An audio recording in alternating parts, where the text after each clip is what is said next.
Viewers अस्सलाम वालेकुम, मैं मोहम्मद नवीद फ़ारूक। हम फ्लटर सीरीज़ में डार्ट का जो है लेक्चर आज जो टॉपिक डिस्कस करेंगे वो है हमारा नल सेफ्टी। और पिछले लेक्चर में हमने देखा था कि किस तरह से एक वेरिएबल जो है नलेबल हो सकता है और कैसे हम उसको नल चेक ऑपरेटर यूज़ करके उसको अगर किसी दूसरी क्लास से इंपोर्ट करें तो हम उसको हैंडल भी कर सकते हैं। और अगर उसमें वैल्यू नल ना हो तो, अगर नल हो, बिलफर्ज अगर नल हो तो हमें क्या करना चाहिए।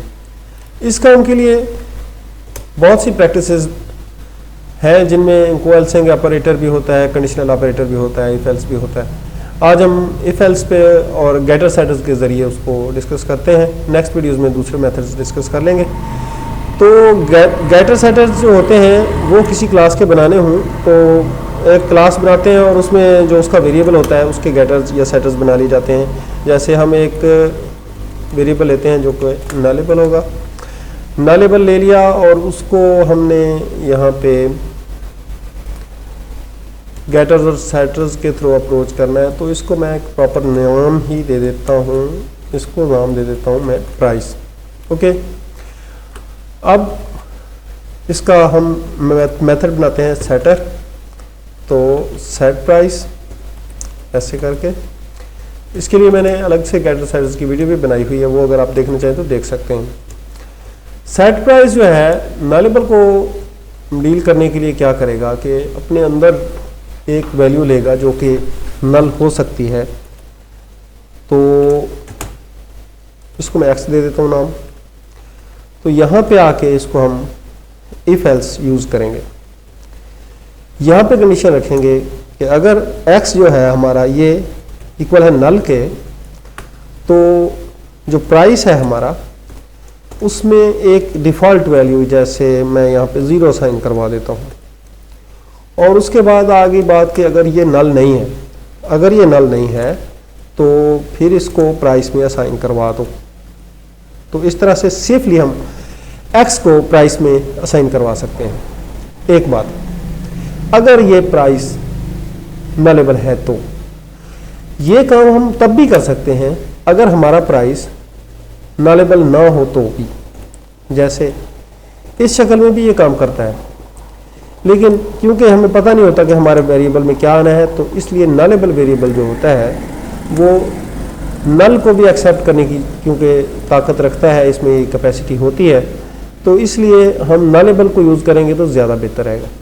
अब गेट मेथड लगाएंगे। गेट मेथड लगाने के लिए ये है कि आप यहाँ पे उसका नाम लिखेंगे, क्योंकि गेट मेथड तो एक रिटर्न करेगा ना आपको चीज़।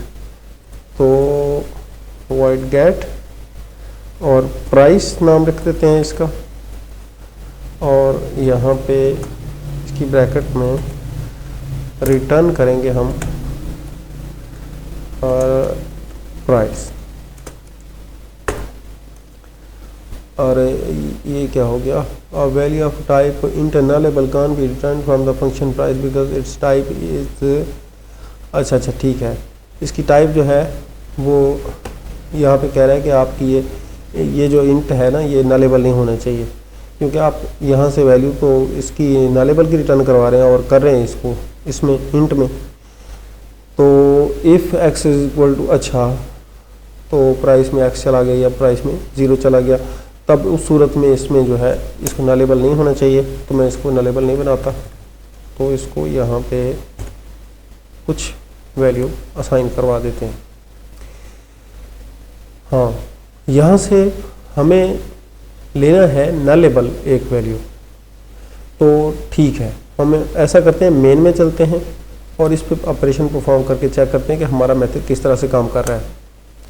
हमारा एक नलेबल वेरिएबल है जिसका नाम a है, और अब हम उसको क्लास a का पहले तो ऑब्जेक्ट बना ले तो अच्छा है। क्लास a का ऑब्जेक्ट इसको कुछ नाम दे दें, नल सिंगल एल के साथ दे देते हैं, is equal to a class का ऑब्जेक्ट। और अब हम इसमें प्रिंट करवाते हैं क्या चीज़, जो हमारी ऑब्जेक्ट है इसका डॉट सेट मेथड को पहले कॉल करनी थी। अच्छा कोई बात नहीं, तो मैं करता हूँ।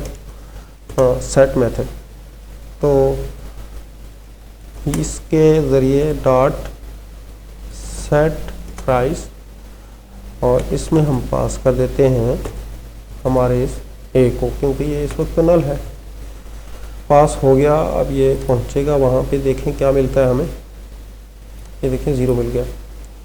कैसे? ये ऐसे हो गया कि ये नल डॉट प्राइस जो है, ये तो यहाँ पे ये नल डॉट प्राइस, अब इसके ऊपर ना जाएं। देखें यहाँ पे जो प्राइस है इसके नीचे अंडरस्कोर नहीं है, ये अंडरस्कोर वाला प्राइस है जिसको मैंने 0 साइन करवाई हुई है। आप शायद ये सोच रहे होंगे इस इंट को मैंने प्रिंट करवा लिया है, तो ये नहीं हुआ। यहाँ पे जो इंट प्रिंट हुआ है वो ये वाला है, ये रिटर्न यही प्राइस कर रहा है जो ये है। चलो ठीक है, डिफरेंस को ख़त्म करने के लिए मैं यहाँ पे इसको 1 दे देता हूँ। अब अगर प्रोग्राम को रन करते हैं तो देखें क्या मिलता है हमें 1 मिल रहा है।